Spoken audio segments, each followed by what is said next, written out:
I am happy to join with you today in what will go down in history as the greatest demonstration for freedom in the history of our nation.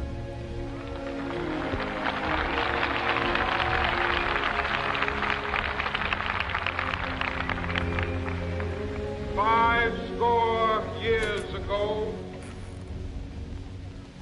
a great American in whose symbolic shadow we stand today signed the Emancipation Proclamation. This momentous decree came as a great beacon light of hope to millions of Negro slaves who had been seared in the flames of withering injustice. It came as a joyous daybreak to end the long night of their captivity. But 100 years later, the Negro still is not free. 100 years later,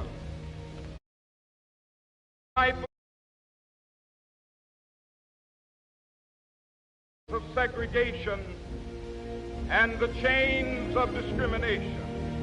100 years later, Negro lived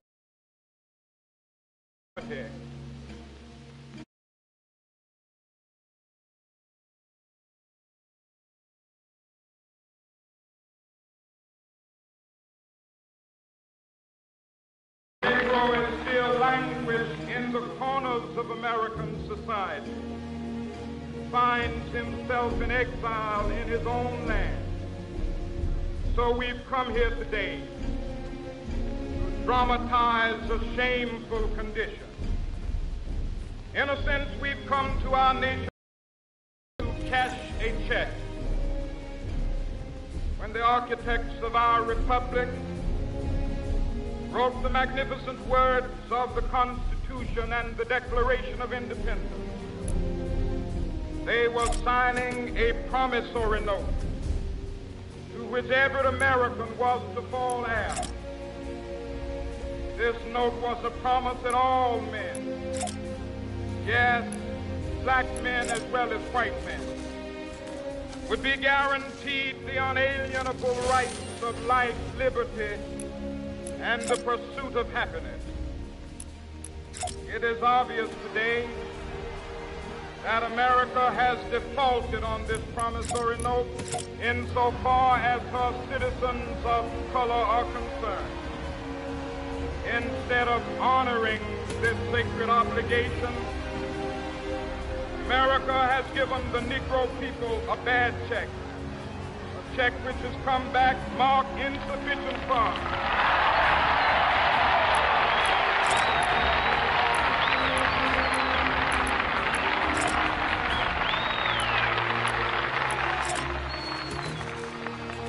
But we refuse to believe that the Bank of Justice is bankrupt.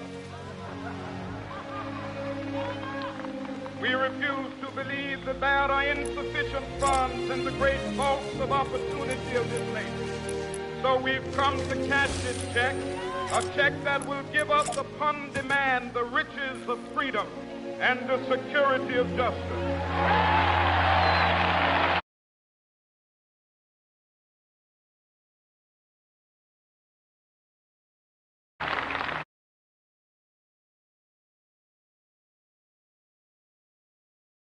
Remind America of the fierce urgency of now.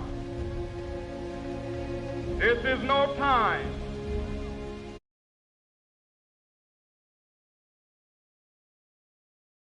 drug of gradualism.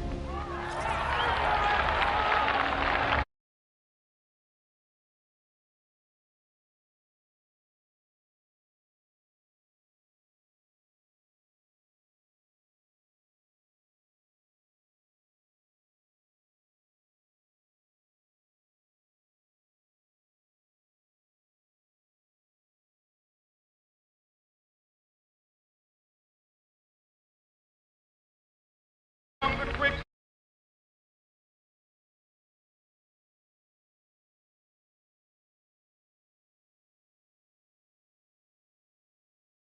reality for all of God's children. It would be fatal for the nation to overlook the urgency of the moment. This sweltering summer of the Negro's legitimate discontent will not pass until there is an invigorating autumn of freedom and equality. 1963 is not an end, but a beginning. Those who hoped that the Negro needed to blow off steam and will now be content will have a rude awakening if the nation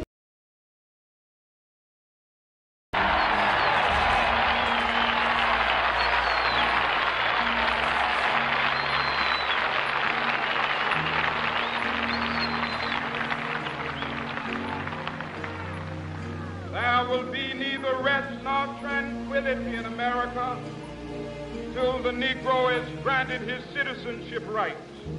The whirlwinds of revolt will continue to shake the foundations of our nation until the bright day of justice emerges. That is something that I must say to my people who stand leads into the palace of justice. In the process of gaining, we must not be guilty of wrongful deeds. Let us not seek to satisfy our thirst for freedom by drinking from the cup of bitterness and hatred.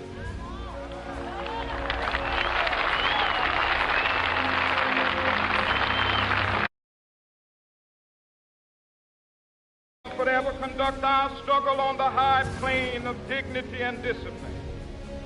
We must not allow our creative protests to degenerate into physical violence. Again and again, we must rise to the majestic heights of meeting physical force with soul force. The marvelous new militancy which must not lead us to a distrust of all white people. For many of our white brothers, as evidenced by their presence here today, have come to realize that their destiny is tied up with our destiny.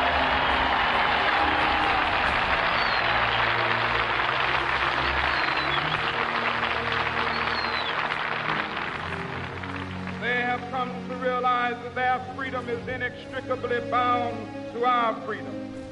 We cannot walk alone. As we walk, we must make the pledge that we shall always march ahead.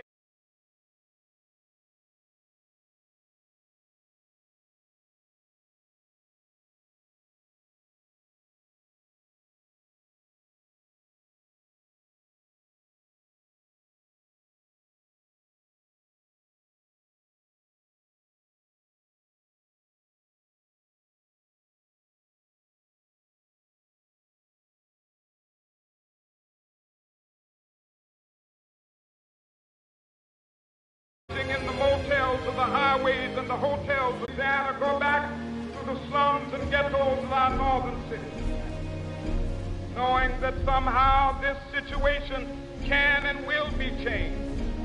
Let us not wallow in the valley of despair. I say to you today, my friends,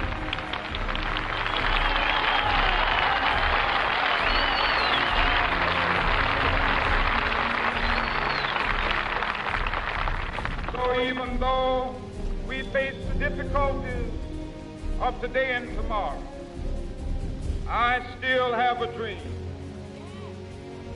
It is a dream deeply rooted in the American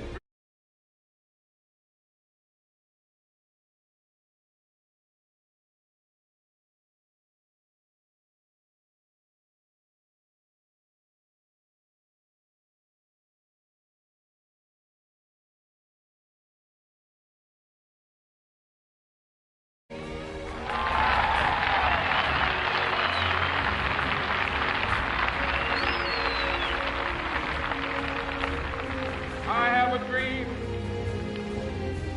One day on the red hills of Georgia, sons of former slaves and the sons of former slave owners will they be able to sit down together at the table of brotherhood. I have a dream. One day,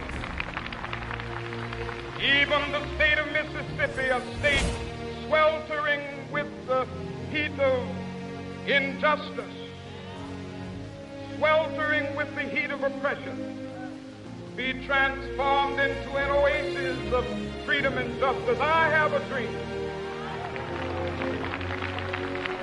My poor little children will one day live in a nation where they will not be judged by the color of their skin, but by the content of their character. I have a dream today.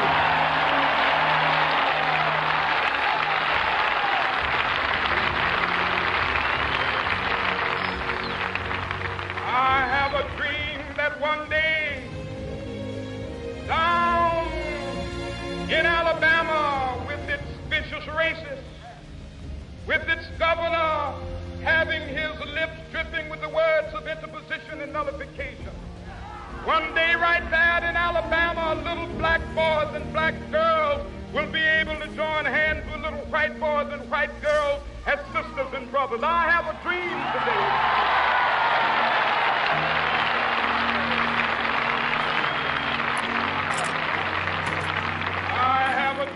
That one day every valley shall be exalted, every hill and mountain shall be made low, the rough places will be made plain, and the crooked places will be made straight, and the glory of the Lord shall be revealed, and all flesh shall see it together. This is our hope. This is the faith that I go back to the South with. With this faith, we will be able to hew out of the mountain of despair a stone of hope.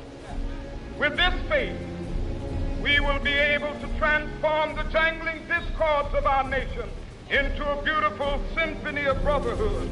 With this faith, we will be able to work together, to pray together, to struggle together, to go to jail together, to stand up for freedom together, knowing that we will be free one day. This will be the day when all of God's children be able to sing with new meaning, my country tears of thee. Sweet land of liberty of thee I sing. Land where my fathers died, land of the pilgrim's pride. From every mountainside, let freedom ring. And if America is to be a great nation, this must become true. So let freedom ring. From the prodigious hilltops of New Hampshire, let freedom ring. From the mighty mountains of New York, let freedom ring. From the hiking Alleghenies of Pennsylvania, let freedom ring. From the snow-capped Rockies of Colorado, let freedom ring. From the curvaceous slopes of California. But not only that, let freedom ring from Stone Mountain of Georgia. Let freedom ring from Lookout Mountain of Tennessee. Let freedom ring from every hill and molehill of Mississippi, from every mountainside. Let freedom ring when it happens.